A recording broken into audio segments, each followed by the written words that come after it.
Hey, boys and girls. It's time for Uncle Jay Explains the News.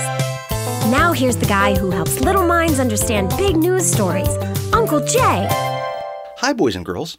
Well, today we're going to do something special. Today, we're going to see why so many news stories are about senators and presidents and candidates instead of the more important things like Britney Spears and YouTube and iPhones.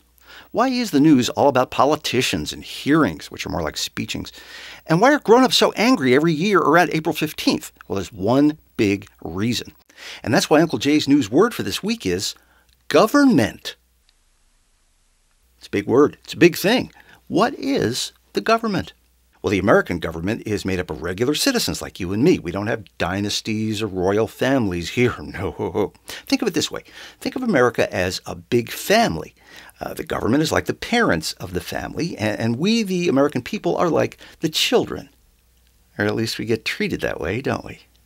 The president is sort of like the mom of the family. Now, I know the president's always been a man so far, but the future could bring some interesting changes in that department. But the president's kind of like a traditional mom. He's in charge of a big house.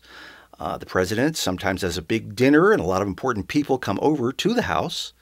And the president tells the kids warm, fuzzy fairy tales that the kids really, really want to believe.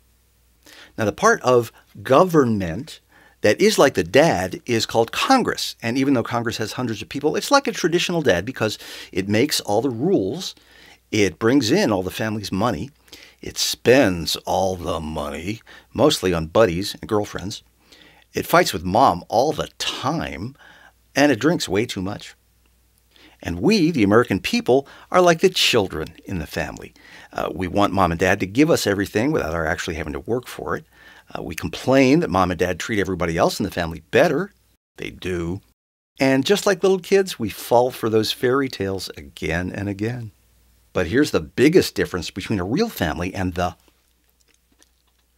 we, the children, get to decide who our parents are. You know how they always say we don't get to choose our parents? Well, in government, we do. If we don't like the job they're doing, we can get rid of them.